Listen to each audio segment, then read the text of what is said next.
We're constantly hearing about Gen Z, but imagine a generation that's constantly being told they're somehow incapable, suddenly becoming this undeniable, unstoppable force that brings an entire national government to its knees. Well, in September of 2025, that is exactly what went down in Nepal. We saw thousands of 20 to 25-year-olds taking to the streets, and it led to this absolutely shocking climax where the country's leadership literally went up in flames. It's an incredible, chaotic, and just deeply complex event.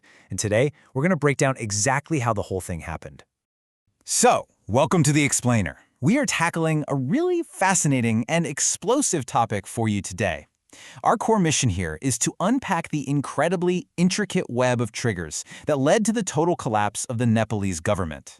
We're going to cut right through the noise and really try to understand the root causes of this historic youth uprising.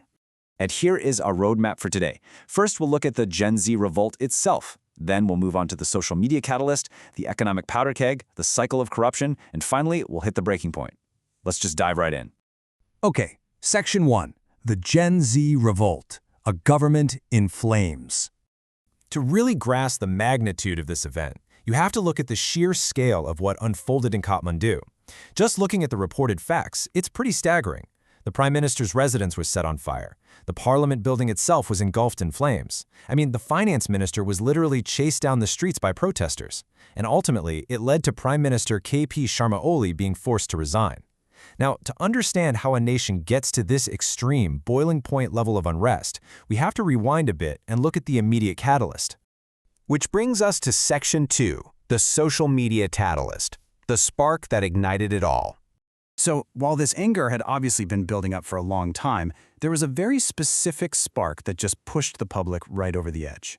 On September 3rd, the Nepalese government actually followed through on this unprecedented threat. They banned 26 major social media platforms. We're talking Facebook, Instagram, WhatsApp, YouTube, Snapchat, Twitter, just gone overnight. But wildly enough, one major platform survived the ban, the Chinese app TikTok, purely because it had complied with local registration.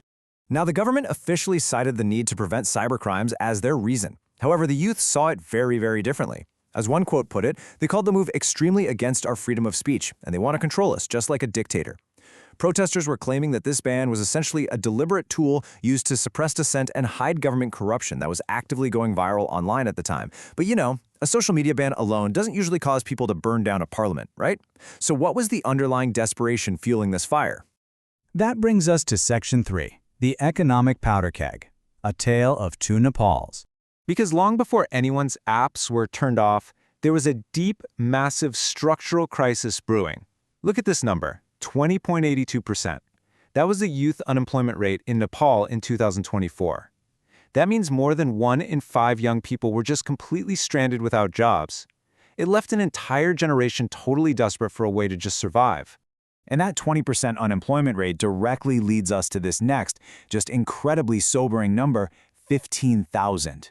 Because of the total lack of job prospects at home, reports show that by February of 2024, more than 15,000 desperate Nepalese citizens had actually joined the Russian military to fight on the front lines of a foreign war. And why? They were lured by the promise of a paycheck. People were literally willing to face almost certain danger purely out of economic necessity. And this grim reality sparked massive viral outrage on TikTok under the hashtag #NepoKids. Because on one side, you have the children of politicians flaunting Gucci bags and luxury cars abroad. But on the other side, working-class children are literally being brought home in coffins from foreign battlefields. So when the government tried to ban social media, protesters felt they were effectively trying to turn the lights off on this exact, highly uncomfortable conversation. All right, moving to Section 4, a cycle of corruption, 17 years of instability. Listen to this number, 13. In just 17 years of democracy, Nepal has had 13 different government changes. That level of extreme instability makes any real progress almost impossible. Instead, the youth have just been watching this revolving door of the exact same politicians trading power back and forth. And power has primarily just rotated among 3 main leaders, all of whom are around 70 years old. And the public is furious over some very severe reported allegations. First, you have KP Sharma Oli, who was investigated for violating a Supreme Court order to convert a tea estate into a commercial plot. Next, Pushpa Kamal Dahal accused of diverting funds meant for Maoist guerrillas. And finally, Sher Bahadur Deba, facing allegations ranging from illegal aircraft commissions to his family's alleged involvement in a fake refugee document scandal.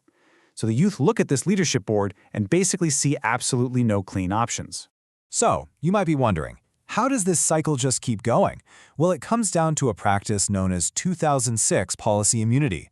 This essentially prevents investigations against a politician for any action that gets deemed a, quote, policy decision. For the youth out on the streets, this isn't just a legal loophole. They see it as a systemic shield, guaranteeing that corruption is never going to be broken from the inside.